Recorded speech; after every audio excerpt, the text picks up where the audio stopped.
Hello and welcome back to Sydney Direct. I'm Natalie MacDonald. Now, my next guest got her inflation forecast spot on the money at 2.3%, so I decided to meet with economist at Moody's Analytics, Katrina Ell, to find out what else she could be right about. Katrina Ell, thank you very much for chatting with us today. Much appreciated.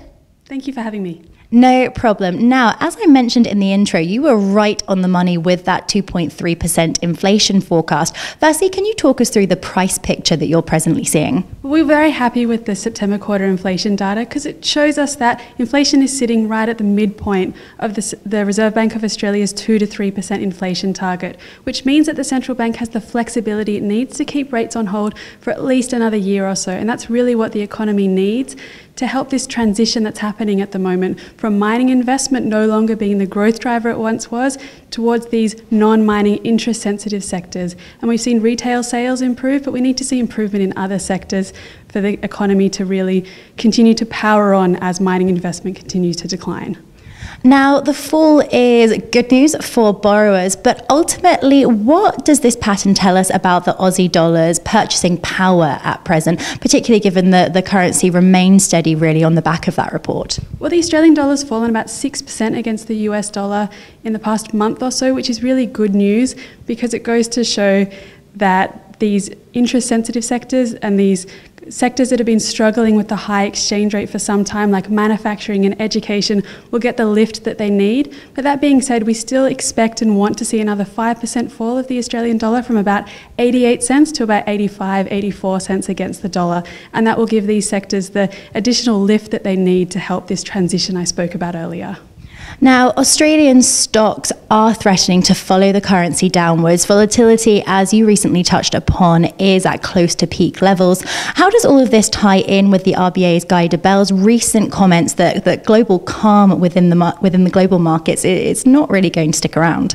Well, it goes to show that the Assistant Governor of the Reserve Bank was really spot on when he said this volatility won't last, because around the time of his speech, volatility seemed to spike. And that was to be expected given that we have so much uncertainty in global markets at the moment. There's uncertainty about the timing of Fed tapering, the possibility of deflation in Europe, and uncertainty about what's happening with Chinese growth. So it's to be expected that volatility would spike. But that being said, we don't think that the ASX or the Australian Stock Exchange is really going to follow that, likely sell-off and fall further. It's likely that it will follow Australia's improving growth picture because there is a strong correlation between the stock market and economic growth in Australia. So we're seeing economic growth improving over the next year or so, and we should see the stock market follow suit. Lastly then, looking ahead, next week's data schedule is a little bit quiet. However, we do have that new home sales data. What are you forecasting for this, and how does it fit in with your overall outlook on housing at present? Well, Australia's housing market's going very strongly at the moment, and that's really thanks to the low interest rate environment. House prices are up about 10% over the year, and we expect that to continue for another year or so just because rates are expected to remain so low for so long. And so that's going to flow through to other sectors, and we've seen that already with residential construction going strong, and new home sales will follow out of that. So new home sales came in about 3% up in August, and so we're likely to see another sort of number in September as well.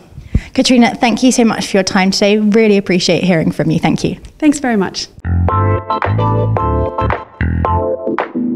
Our many thanks to Katrina there for her comments, and thank you viewers very much for watching. Don't go away, as the Dukascopy TV team will be back with plenty more FX insights and analysis. For now though, it's goodbye.